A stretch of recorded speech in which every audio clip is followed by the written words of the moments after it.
First December দিনটা কিভাবে কাটিয়েছিলাম সকাল থেকে রাত পর্যন্ত, চলো তোমাদের সাথে সেটাই শেয়ার করি। সো হ্যালো এভরিওয়ান, আমি Sneha, welcome back to my another mini blog. ভেবেছিলাম আর্লি মর্নিং থেকেই তোমাদের সাথে ভিডিওটা শেয়ার করব, বাট সেটা আর পসিবল হয়নি।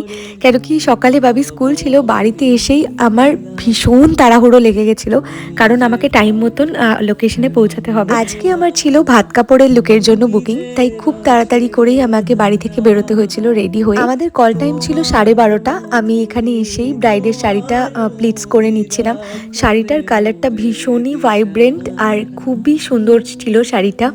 তো শাড়িটাকে প্লিটস করে নেওয়ার পর আমি মেন কাজ যেটা মেকআপ, তো সেটা স্টার্ট করি। তো ও ভীষণ একটা সিম্পল সাটল লুক চেয়েছিল, আমি ওর ডিমান্ড অনুযায়ী করেছিলাম।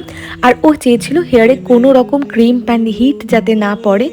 তো আমি সেভাবেই ওর লুকটাকে ভীষণ সিম্পল অ্যান্ড এলিগেন্ট রাখার চেষ্টা করেছি। তারপর একে একে ওকে আমি শাড়িটাও ড্রপ করে দিয়েছিলাম আফটার মেকআপ। দেন আমি এখানে ওকে গয়নাগুলো পরিয়ে দিচ্ছিলাম। আজকে যাকে আমি ভাত কাপড়ের লুকের জন্য রেডি করতে এসেছি, ও কিন্তু আমার প্রায় 1 বছর আগের একটা পুরনো ক্লায়েন্ট।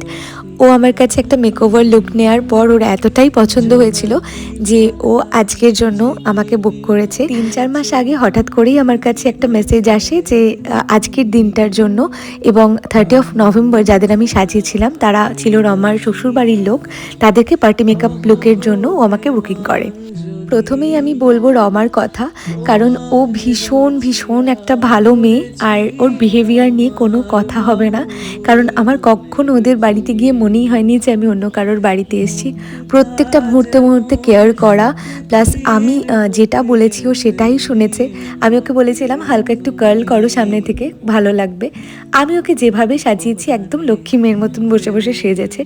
আউটকামটা তোমরা নিজেদের চোখেই দেখো, কতটা সফট অ্যান্ড এলিগেন্ট লুকটা করেছে আর ততটাই ওকে মিষ্টি লাগছে। আমি যখন ওকে সাজাচ্ছিলাম ও কিন্তু একটা বাড়ির জন্য মেকআপ লুকটা দেখতে চাইনি যে কেমন হয়েছে। ও বলেছিল একেবারে আমি রেডি হওয়ার পর আয়নাতে দেখবো যে আমাকে কেমন লাগছে।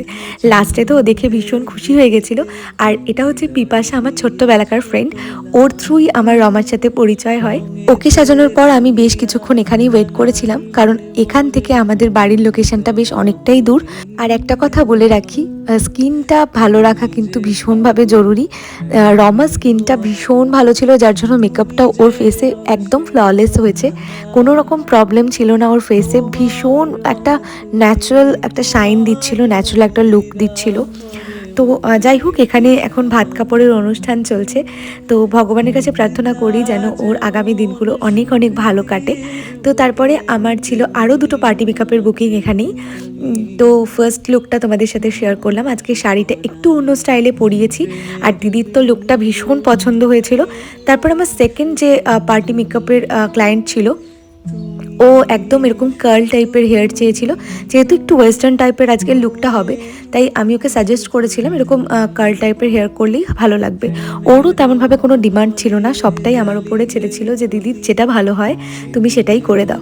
তবে এই লুকটা দেখেই ও কিন্তু ভীষণ খুশি হয়ে গেছিলো আমি ওর উপর যেটা করেছিলাম। ফার্স্ট যে পার্টি মেকআপটা করেছিলাম দিদি কিন্তু সম্পূর্ণটাই আমার উপরে ছেড়েছিল, শুধু বলেছিল আগের দিনের লুকের থেকে যেন একটু ডিফারেন্ট হয়।